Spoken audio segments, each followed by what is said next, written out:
أشهد أن لا إله إلا الله وحده لا شريك له وأشهد أن محمدا عبده ورسوله أما بعد فأعوذ بالله من الشيطان الرجيم بسم الله الرحمن الرحيم الحمد لله رب العالمين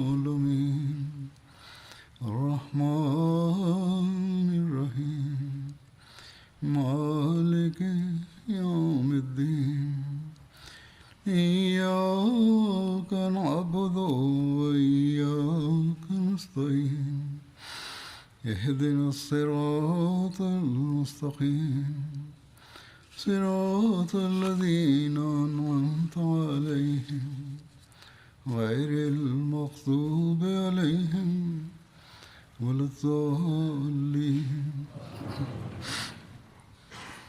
J'évoquais dans mon précédent sermon la razwa contre les Banu Mustalik. Les hadiths et les recueils d'histoire présentent des détails supplémentaires à ce propos. Voici le récit de cet assaut selon le Sahih al-Bukhari. Le saint prophète Mohammed sallallahu alayhi wa sallam a attaqué les Banu Mustalik alors qu'ils étaient inattentifs et alors que leur bétail buvait de l'eau. Leurs combattants ont été tués et leurs enfants ont été faits prisonniers. Le saint prophète Mohammed paix soit lui reçut ce jour-là Juwayriya.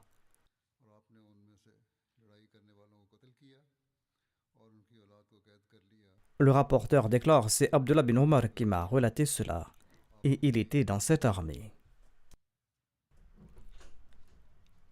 Les historiens et les biographes décrivent les détails de la bataille contre les Banu Mustalik de ces deux récits de manière à faire croire qu'il existe une divergence dans les récits d'Al-Bukhari sur la nature de l'attaque lancée par les musulmans contre les Banu Mustalik.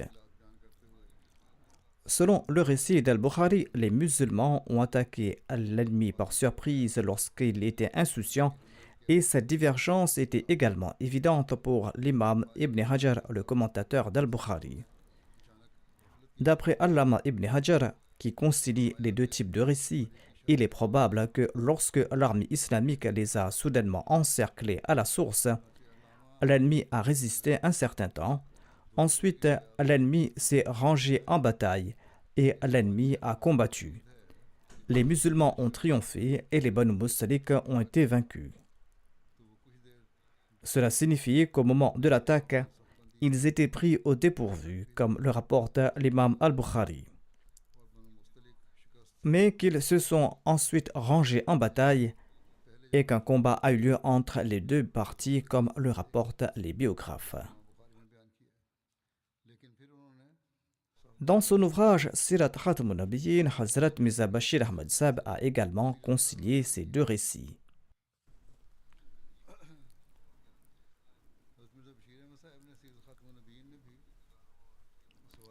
En évoquant les biographes et les récits du Sahih al-Bukhari, il déclare: il est nécessaire de mentionner ici qu'il existe une narration concernant cette razwa dans le Sahih al-Bukhari, où il est dit que le saint prophète Mohammed paix soit sur lui a attaqué les Banu Mustalik à un moment où ils étaient insouciants et lorsqu'ils abreuvaient leurs animaux.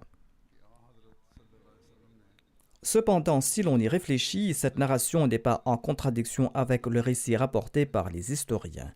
Au contraire, ces deux récits se rapportent à deux moments différents. C'est-à-dire que lorsque l'armée musulmane est arrivée à proximité des Banu Mustalik, à ce moment-là, comme ils ne savaient pas que les musulmans étaient arrivés si près, même s'ils savaient certainement que l'armée musulmane était sur le point d'arriver, eh bien les Banu Mustalik étaient encore à l'aise dans un état d'inorganisation. C'est ce même état que Bukhari a mentionné. Cependant, lorsqu'ils ont appris que les musulmans étaient arrivés conformément à leur préparation, ils se sont mis immédiatement en ordre de bataille et ils se sont préparés à combattre. En effet, ils s'étaient préparés pour le combat. Les historiens ont fait allusion à ce deuxième état.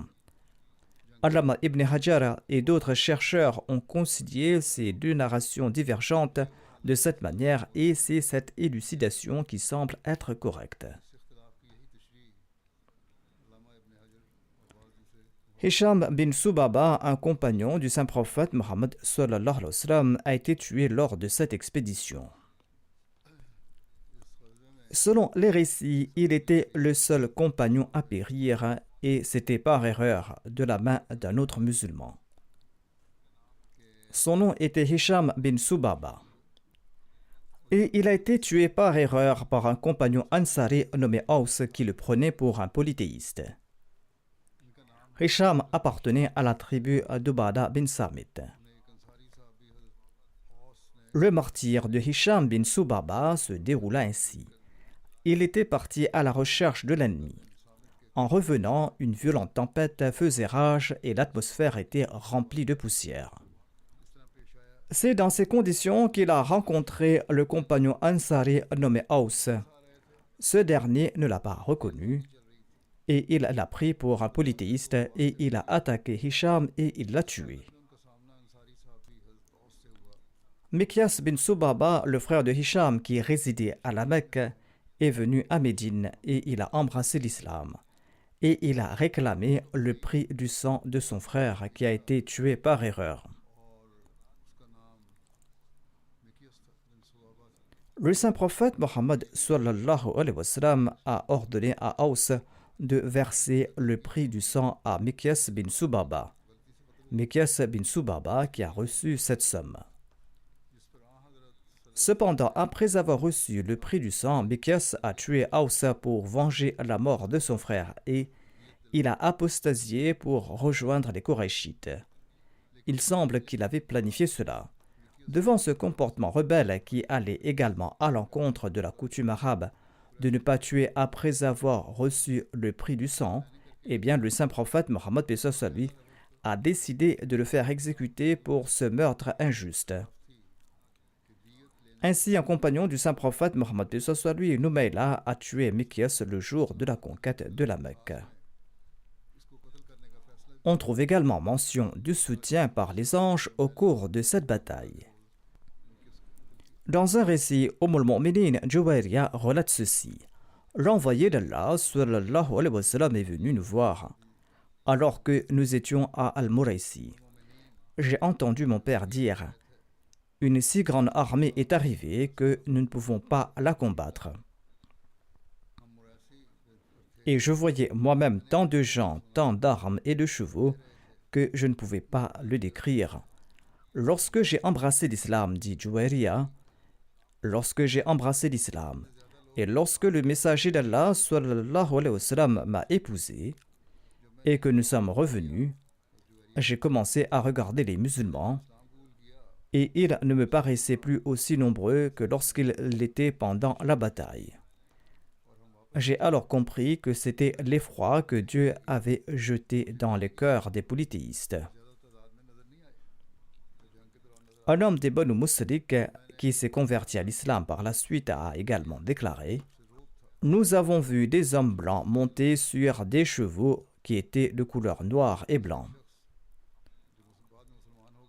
Nous ne les avons vus ni avant ni après, dit-il. » Voici les détails concernant le butin de guerre. Il est dit que le nombre de chameaux du butin était de 2000, le nombre de chèvres était de 5000 et le nombre de prisonniers comprenait 200 familles. Certains historiens ont écrit que le nombre de prisonniers était supérieur à 700. Le saint prophète Mohammed sallallahu alayhi wa sallam a nommé Buraida bin Husayb comme le responsable de ces prisonniers. Leurs biens et leurs armes ont été rassemblés. Les animaux ont été amenés de force. Le saint prophète paix soit lui a nommé son affranchi Shukran comme gardien de ces animaux. Mahmiya bin Ja'da a été nommé responsable du khums et des parts des musulmans. Le saint prophète Mohammed sallallahu alayhi wa sallam a prélevé le khums sur tout le butin de guerre. Le khums est le 5e du butin de guerre que Dieu a ordonné de mettre de côté pour Dieu, pour son messager sallallahu alayhi wa sallam, ses proches parents et pour les besoins communs de l'islam.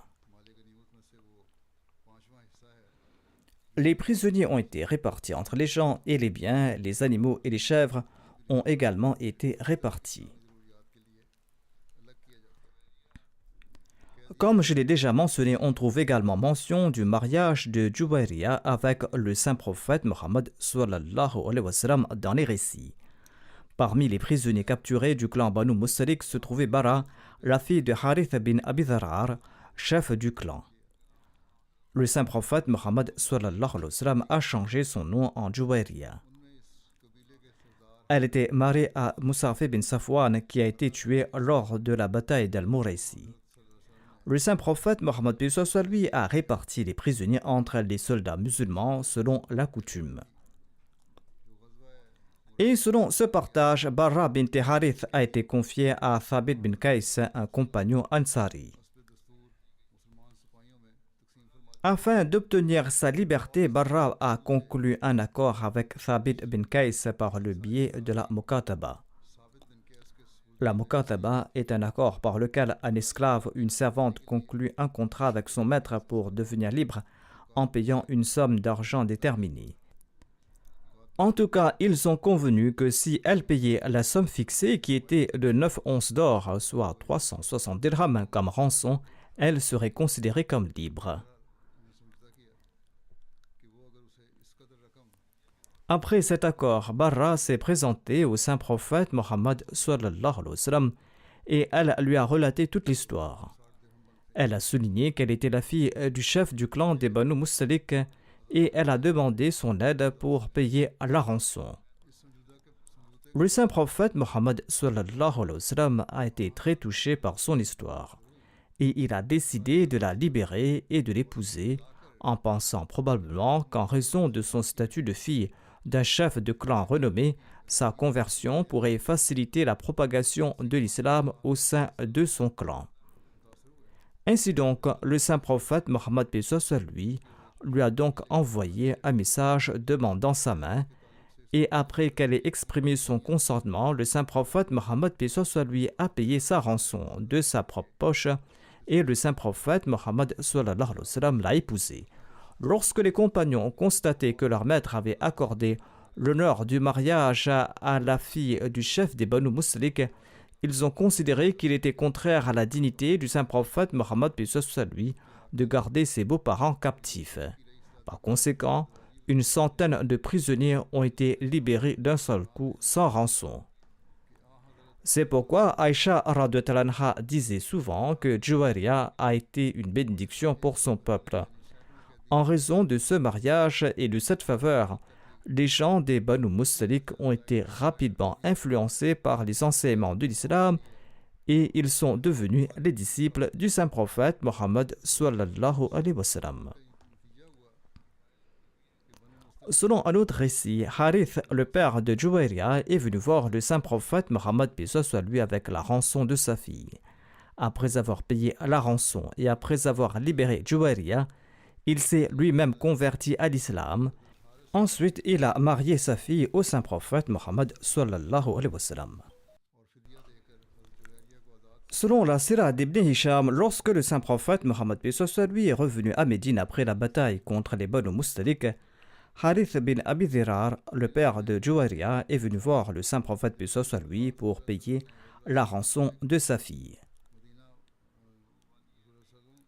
Il est arrivé dans la vallée d'Aqiq et il a pris à plaisir deux des chameaux qu'il avait amenés avec lui pour payer la rançon de sa fille.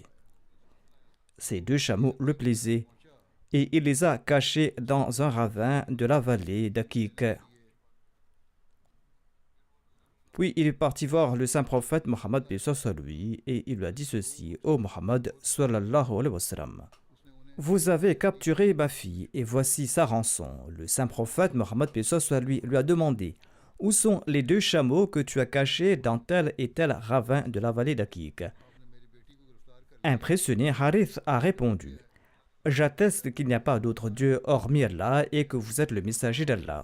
Il a ajouté: par Allah, c'est Allah qui vous a informé à propos de ces chameaux, car il n'y avait personne d'autre que moi à proximité de ces chameaux à ce moment-là. Harith a embrassé l'islam et ses deux fils et quelques membres de sa tribu ont également embrassé l'islam en même temps. Selon un autre récit, Abdullah bin Harith, le frère de Juwayriya, est venu avec la rançon des prisonniers de sa tribu, les Banu Mustalik. Mais en cours de route, il a caché des chameaux et une servante abyssinienne à un endroit donné.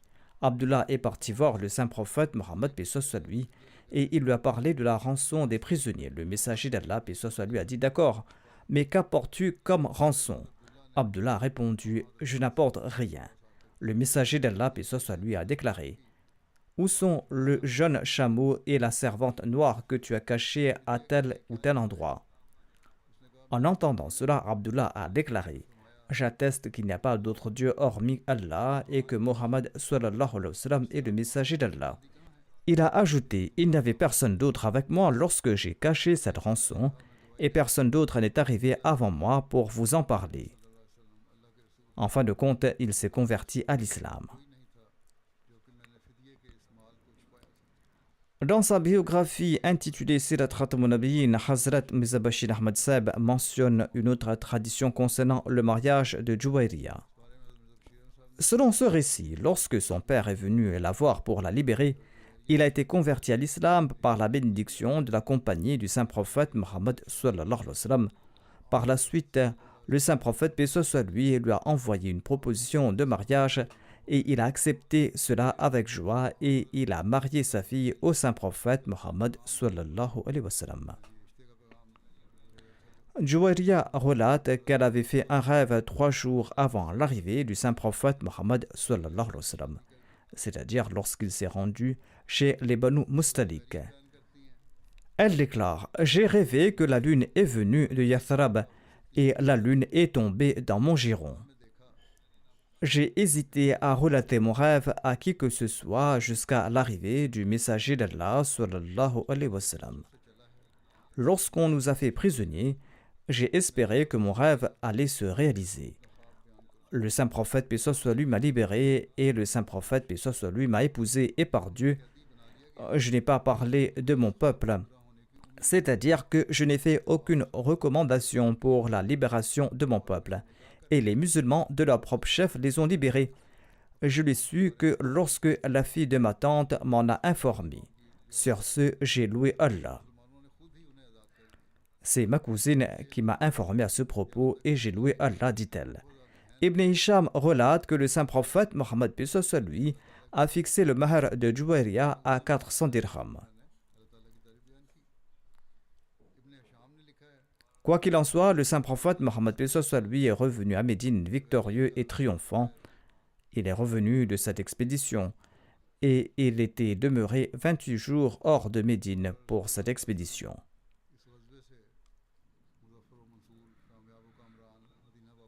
L'histoire évoque également l'expression ouverte et rebelle de l'hypocrisie d'Abdullah bin Ubay bin Saloul, le chef des hypocrites, lors du retour de l'expédition contre les Banu Mustalik. Voici les détails. La bataille contre les Banu Mustalik était terminée et les musulmans étaient encore au puits de Muraythi. L'eau de ce puits était très rare. Lorsqu'on y plongeait un seau, il ne se remplissait qu'à moitié. Sinan bin Wabar Jahni, un allié des Banu Khazraj, est venu au puits et un groupe de Muhajirin et d'Ansar était également présent pour puiser de l'eau.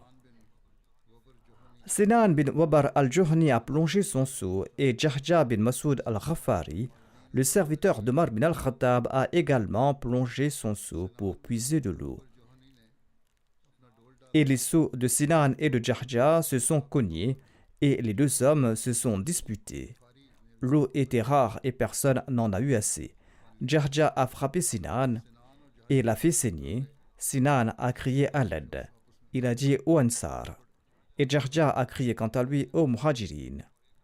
Selon un autre récit, il aurait déclaré aux Qurayshites. Les membres des deux tribus se sont approchés et ont sorti leurs armes. Un grand tumulte était sur le point d'éclater, mais le saint prophète Mohammed paix soit lui a été informé immédiatement et il a personnellement mis fin à cette affaire. Il existe différentes versions de cet incident. Selon un récit du Sahih al-Bukhari, la cause de la querelle aurait été un muhajir qui aurait donné un coup de pied dans le dos d'un ansar. L'Ansar a alors déclaré au Ansar à l'aide.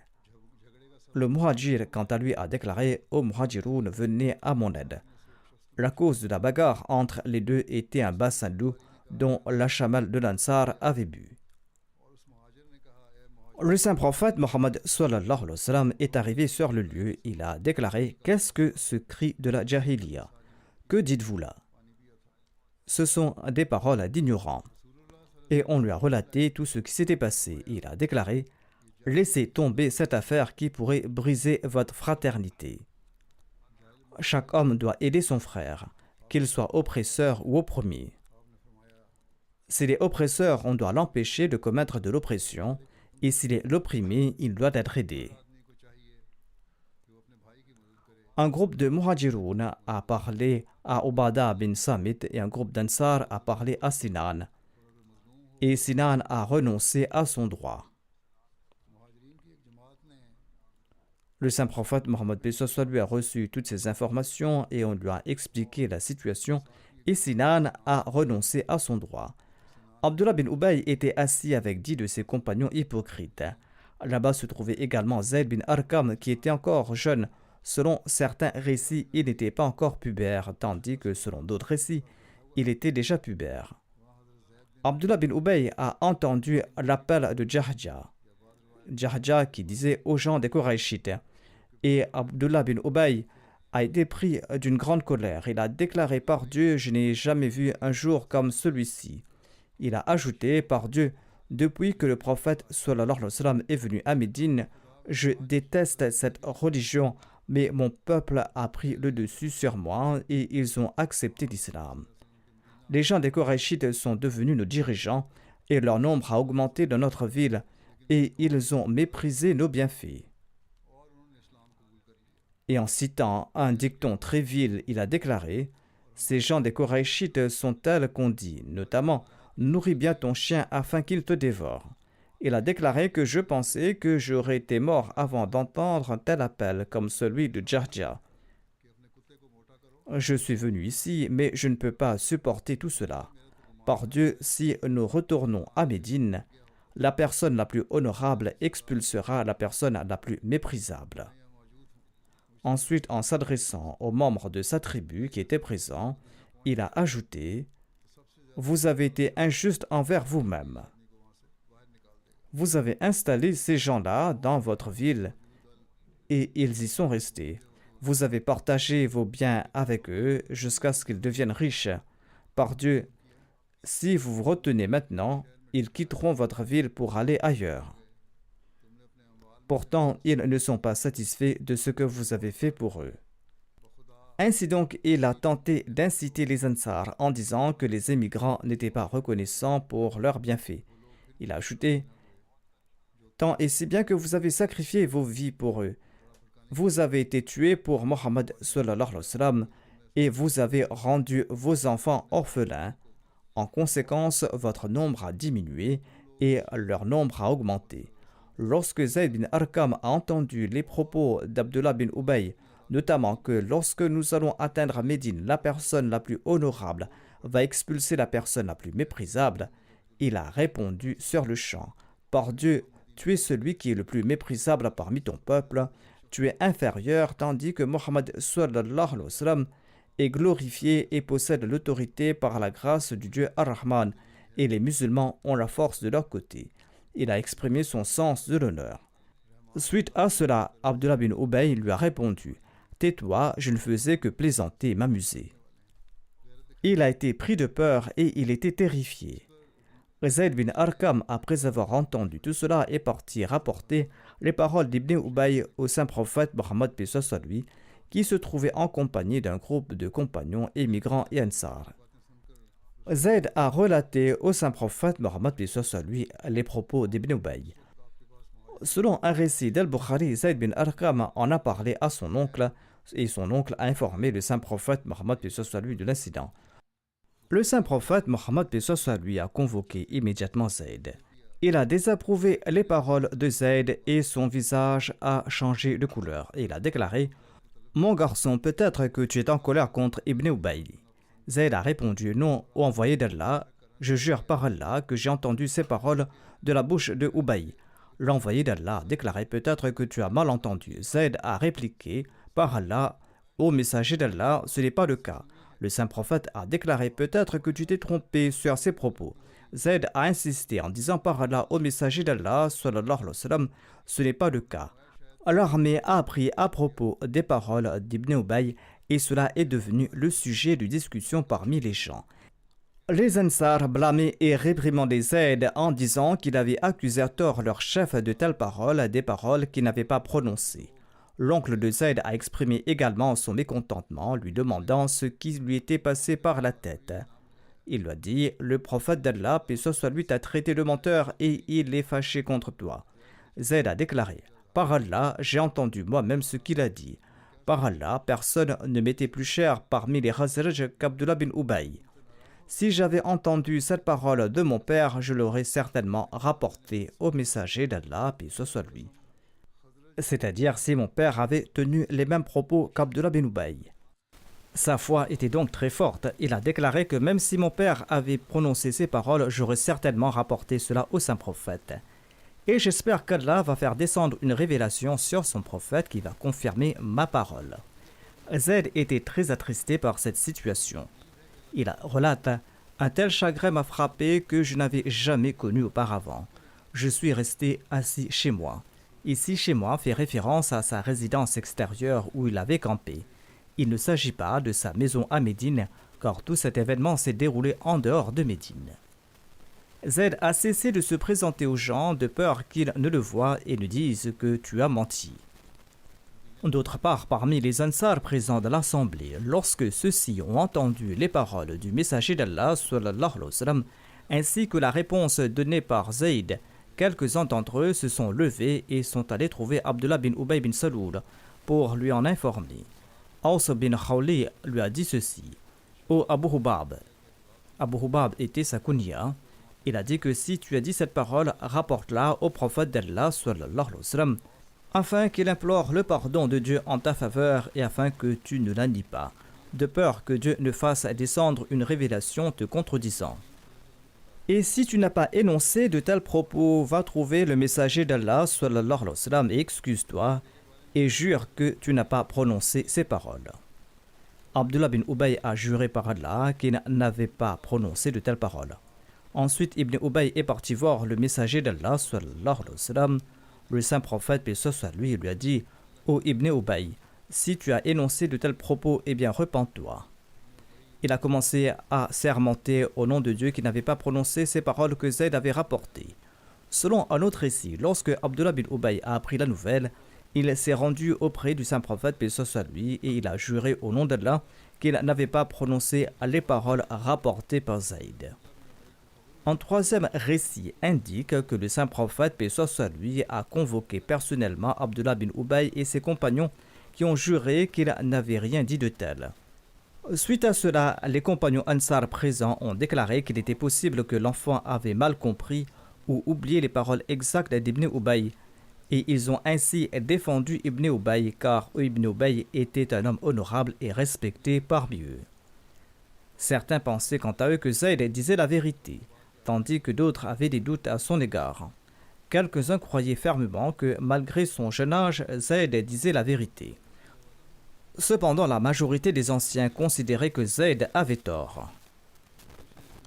Omar bin al-Khattab relate que lorsqu'il a reçu la nouvelle de l'incident d'Ibn Ubay, il est parti voir le messager d'Allah, sallallahu alayhi wa sallam, le saint prophète qui se trouvait à l'ombre d'un arbre.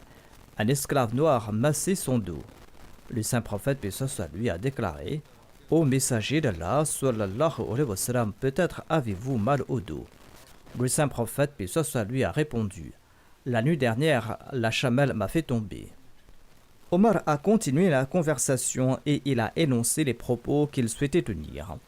Il a déclaré au messager d'Allah, sallallahu alayhi wa sallam, permettez-moi de trancher la tête d'Ibn Ubay, c'est-à-dire de le tuer. Le saint prophète, paix soit lui, a répondu: si j'ordonnais à mes compagnons de le tuer, cela déplairait à beaucoup de gens à Médine. Omar a proposé alors au messager d'Allah: ordonnez à Mohammed bin Maslama de le tuer. Le saint prophète Mohammed sallallahu alayhi wa sallam a répondu: les gens diraient que je suis en train de tuer mes propres compagnons. Omar a conclu: alors ordonnez aux gens de se mettre en route. Le saint prophète, paix soit sur lui, a répondu: très bien. Selon un récit, il a ordonné à Omar d'annoncer le départ. Et c'était à un moment de la journée où le messager d'Allah, paix soit sur lui, ne voyageait pas généralement. Il pensait également qu'Abdullah bin Ubay avait effectivement énoncé ses propos. Et pour vérifier cela, il a déclaré que s'il prétend qu'il va expulser le plus méprisable d'entre nous, eh bien partons, retournons à Médine pour voir ce qu'il fera. Omar a raconté: j'ai annoncé le départ aux gens. Il faisait très chaud. Et le saint prophète Mohammed lui avait l'habitude de voyager par temps frais. Mais après avoir entendu les nouvelles concernant Ibn Ubay, il a décidé de se mettre en route. Les premiers à rencontrer l'envoyé d'Allah, paix soit sur lui, étaient Saad bin Ubada, ou selon d'autres récits, il s'agissait de Usaid bin Hudayr. Il aurait déclaré: Assalamu alayka ayyuhan nabiyyu wa rahmatullahi wa barakatuhu. Le saint prophète, paix soit sur lui, a répondu: Wa alaykum salam wa rahmatullahi wa barakatuhu. Ils ont déclaré: ô messager d'Allah, sallallahu alayhi wa sallam, vous voyagez à un moment où vous n'avez pas l'habitude de voyager, c'est-à-dire en pleine chaleur. Le saint prophète, paix soit sur lui, a répondu: n'as-tu pas entendu ce que ton compagnon a dit? Il a demandé au messager d'Allah, sallallahu alayhi wa sallam, quel compagnon? Le saint prophète, paix soit sur lui, a répondu: Abdullah bin Ubay a dit que lorsqu'il retournera à Médine, l'homme le plus honoré en expulsera l'homme le plus méprisable. Il a répondu au messager d'Allah, sallallahu alayhi wa sallam, si vous le souhaitez, expulsez-le de Médine, car il est le plus méprisable et vous êtes le plus honorable. L'honneur appartient à Allah, à son messager et aux croyants. Ô messager d'Allah, sallallahu alayhi wa sallam, soyez indulgents envers lui. Par Allah, Allah vous a fait venir à Médine quand son peuple était sur le point de le couronner. Et Allah vous a amené à Médine et il pense que vous avez pris son royaume. L'envoyé d'Allah, sallallahu alayhi wa sallam, croyait fermement que Zayd avait dit la vérité et qu'Abdullah bin Ubay bin Saloul avait menti, mais il est demeuré silencieux par prudence.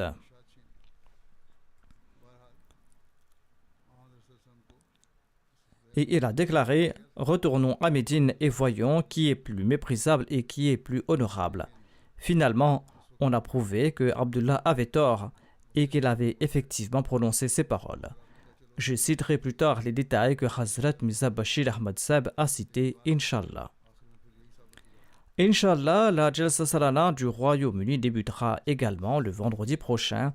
Priez également qu'Allah le Tout-Puissant bénisse cette Jalsa à tout égard et qu'Allah accorde à tous les travailleurs la grâce d'accomplir leurs devoirs en faisant preuve d'une haute moralité et d'un grand esprit de sacrifice.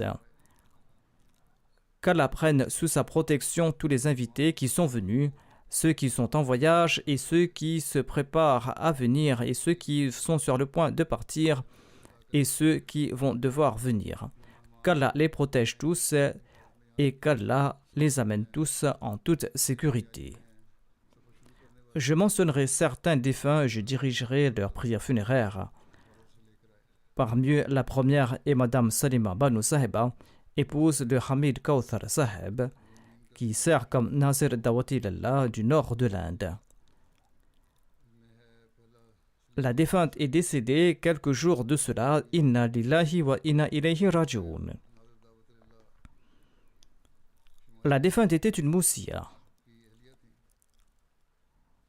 Mohammed Hamid Kauthar écrit qu'elle était la fille de Abdul Ghani Saheb de Gadarwa du Jammu Kashmir. Ce dernier avait prêté le serment d'allégeance en 1935 par l'intermédiaire de Maulana Muhammad Hussain Saheb.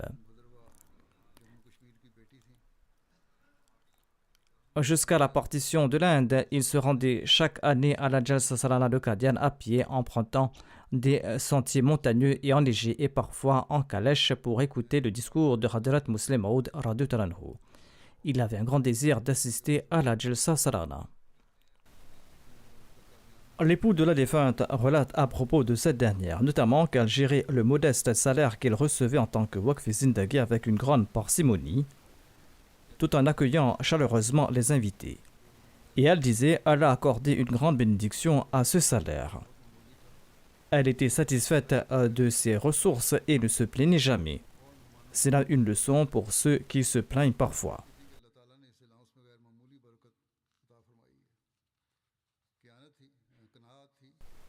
Kauthar Saheb, le mari de la défunte, ajoute « Ma première affectation était à Srinagar, au Cachemire, et j'étais muté à Mumbai, où la défunte a servi en tant que présidente de la Lajna.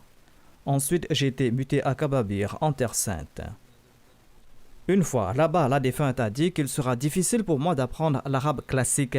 Je vais apprendre l'arabe dialectal des femmes. Elle a appris l'arabe dialectal et elle l'a appris très rapidement et elle a joué un rôle important dans l'éducation et la formation morale de ces femmes. De 86 à 97, elle a servi pendant 11 ans en tant que présidente de la Lajna Imaïla de Kababir. Elle a réorganisé la Lajna Imaïla et elle a lancé une série d'ijtima. Feu le quatrième calife a également fait l'éloge de son travail, en disant qu'une ijtima de la Lajna Imaïla de la Jamaat de Kababir se tenait à cette époque. Il a ajouté qu'il s'agissait de leur 5e ijtima et il a aussi ajouté que la Lajna Imaïla de Kababir était composée de femmes arabes, à l'exception d'une femme de la région du Cachemire de l'Inde. Mais elle s'est installée là-bas et elle était devenue comme les Arabes. Elle s'était intégrée dans leur société et elle a fait leur formation morale et spirituelle. Le mari de la défunte ajoute que nous sommes retournés en 1998 en Inde et elle est revenue avec moi. Et tant que sa santé et les circonstances le lui ont permis, la défunte se rendait presque quotidiennement à la Beit Doua, à la mosquée Mubarak et à la Beit Dhikr et au Bahishti Maghbara pour ses prières et ses invocations. Sharif Odessab, l'émir de la Jamaat de Kababir, écrit que la défunte a été nommée la première présidente de la Lajna de Kababir et elle a assumé cette responsabilité pendant 6 ans consécutifs. Le mari de la défunte a mentionné une période plus longue. M. Sharif Odé a mentionné 6 ans quant à lui. En tout cas, elle est restée présidente jusqu'à son départ. La défunte a joué un rôle important dans l'éducation et la formation morale des Lajna grâce à des cours et des activités religieuses. Grâce à sa gentillesse et sa bonne humeur, la défunte a réussi à établir de bonnes relations avec la Jamaat de Kababir. Elle a rapidement appris l'arabe dialectal et s'est intégrée aux fils et aux filles de la Jamaat comme si elle en faisait partie. Il ajoute au cours de ces 20 dernières années, après son retour à Qadian, et jusqu'à sa mort, la défunte a maintenu des liens avec les femmes de Kababir. Elle s'occupait également des invités de la Jamaat lorsqu'elle était à Kababir, en particulier des invités du Messie premier d'Islam. Elle avait un talent particulier pour l'hospitalité et elle accordait également beaucoup d'attention à la propreté du centre de la Jamaat. Elle laisse derrière elle une fille et 2 fils. Un de ses fils est missionnaire, il est Ataul Majid Mubashir Kauthar et il sert à Qadian en tant que membre de la MTA Al-Arabiya. Sa fille Bushra Kauthar Saheba est aux Pays-Bas et elle est l'épouse du docteur Ayman Odeh. Elle sert en tant que secrétaire nationale du service de l'humanité au sein de la Lajna Imaïla des Pays-Bas. Son jeune fils est Sharif Kauthar. En fait, le plus âgé est Mubashir Kauthar et il sert ici au Royaume-Uni au sein de la MTA Al-Arabiya. Sharif Kauthar, quant à lui, se trouve à Qadian. Il est vice-président de la Majlis Khudamul Ahmadi à Qadian et missionnaire. En outre, il est aussi responsable auxiliaire du département de l'audiovisuel. Qu'Allah accorde son pardon et sa miséricorde à la défunte et qu'il perpétue ses bonnes œuvres parmi ses descendants. Le deuxième défunt est Nurul Haq Mazhar. Il était originaire de Lahore et il était le père de Rarib Zaul Haq Saheb, qui est le missionnaire de la communauté Ahmadiyya postée en Tanzanie. Il est décédé quelques jours de cela, inna lillahi wa inna ilayhi raji'un. Par la grâce d'Allah, il était moussi. Rarib Zaul Haq Saheb, son fils, écrit ceci, que l'Ahmadiyya est entré dans sa famille par l'intermédiaire de son grand-père, Munshi Mohammed Eddin Saheb, qui souhaitait prêter le serment d'allégeance en 1905, en compagnie de son oncle.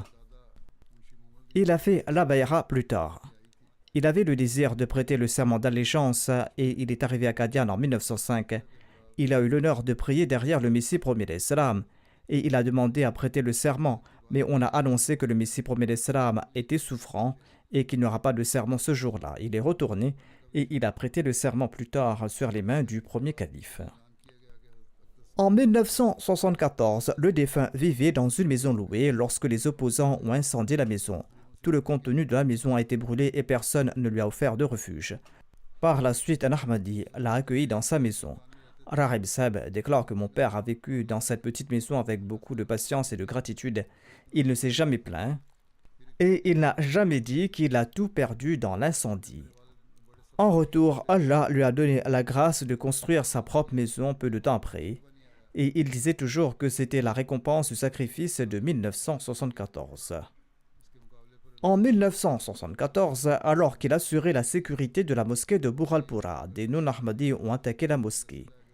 Ils l'ont frappé à la tête avec une barre de fer, ce qui lui a laissé une cicatrice permanente. Rahib Saheb ajoute: j'ai toujours constaté que mon père a pleuré et supplié Dieu ardemment lors des prières de Tahajjud. Et il était très strict dans l'accomplissement de ses prières. Notre maison était un centre de prière et il dirigeait les 5 prières quotidiennes à la maison. Il encourageait les membres de sa famille à réciter le Saint-Coran et à accomplir leurs prières. On dit qu'un jour, le mollah de la mosquée du quartier a prononcé un discours dans lequel il disait que les Ahmadis ont un Coran différent et qu'ils prient différemment. Pendant ce discours, un voisin non-Ahmadi qui se trouvait dans la mosquée s'est levé et il a interpellé le mollah en disant: Maulvi Saheb, vous avez tort, car dans toute la rue, il n'y a qu'une seule maison d'où l'on entend la récitation du Saint-Coran au quotidien, et c'est la maison de Nurul Haq. Et il récite le même Coran que nous. De nos jours, on a tellement peur des mollahs que les gens n'ont pas le courage de dire pareille chose. En tout cas, le défunt était connu dans son quartier comme une personne très honorable. Même durant sa dernière maladie, des opposants non-Ahmadis venaient lui rendre visite chez lui pour lui prendre de ses nouvelles. Il avait un cœur très généreux et il était un ami des pauvres. Il envoyait régulièrement des rations aux nécessiteux sans informer personne. Il laisse derrière lui un fils et 3 filles. Une de ses filles est l'épouse d'Ali Mahmoud Saheb qui est missionnaire. Elle s'appelle Amtul Matin.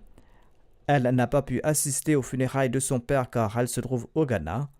Elle n'était pas là-bas au moment du décès. Son fils Rahib Ziaul Haq est missionnaire en Tanzanie. Il est également sur le terrain et n'a pas pu assister aux funérailles de son père. Qu'Allah le Tout-Puissant accorde son pardon et sa miséricorde aux défunts et qu'il accorde patience et courage à tous les membres de sa famille. La prochaine défunte que j'évoquerai se nomme Amtul Hafiz Nirad Sahiba. Elle était l'épouse de feu Mohamed Shafi Saheb de Rabwa. Elle est décédée quelques jours de cela. La défunte était une moussia et elle était la belle-mère de Mubarak Tanvir Saheb, qui sert comme missionnaire de la communauté Ahmadiyya en Allemagne. La fille de la défunte est Amtul Jamil Ghazala. Elle sert en tant que vice-présidente de la Lejna Imaïla en Allemagne. Amtul Jamil Sahiba, sa fille, écrit que la défunte était assidue dans l'observance du jeûne et de la prière.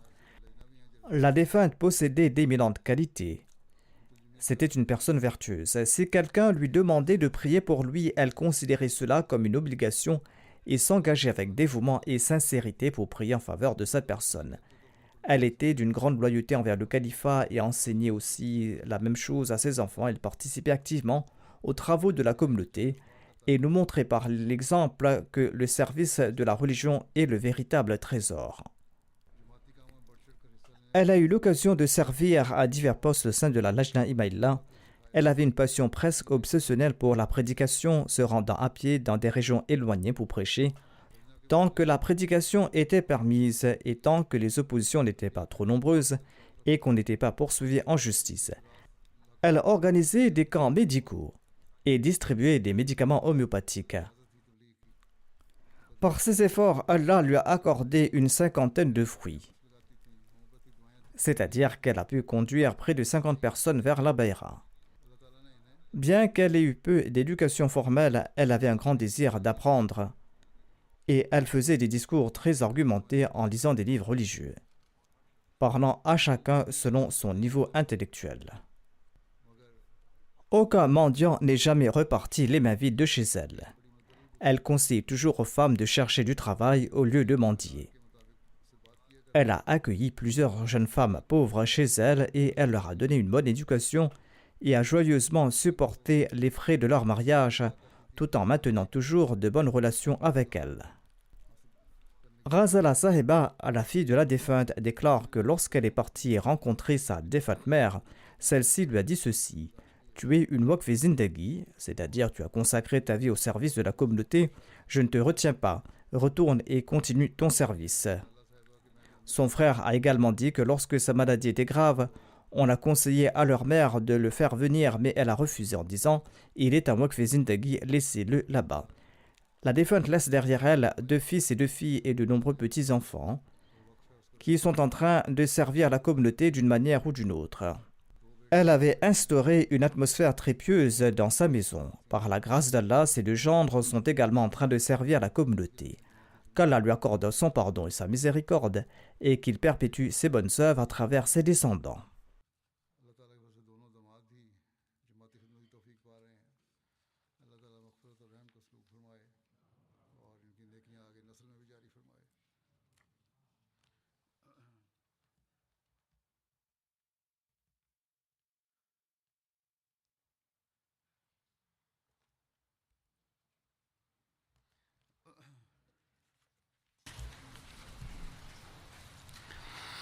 الحمد لله نحمده ونستعينه ونستغفره ونؤمن به ونتوكل عليه ونعوذ بالله من شرور أنفسنا ومن سيئات أعمالنا من يهده الله فلا مضل له ومن يضلله فلا هادي له ونشهد أن لا إله إلا الله ونشهد أن محمدا عبده ورسوله عباد الله رحمكم الله إن الله يأمر بالعدل والإحسان وإيتاء ذي القربى وينهى عن الفحشاء والمنكر والبغي يعظكم لعلكم تذكرون اذكروا الله يذكركم وادعوه يستجب لكم ولذكر الله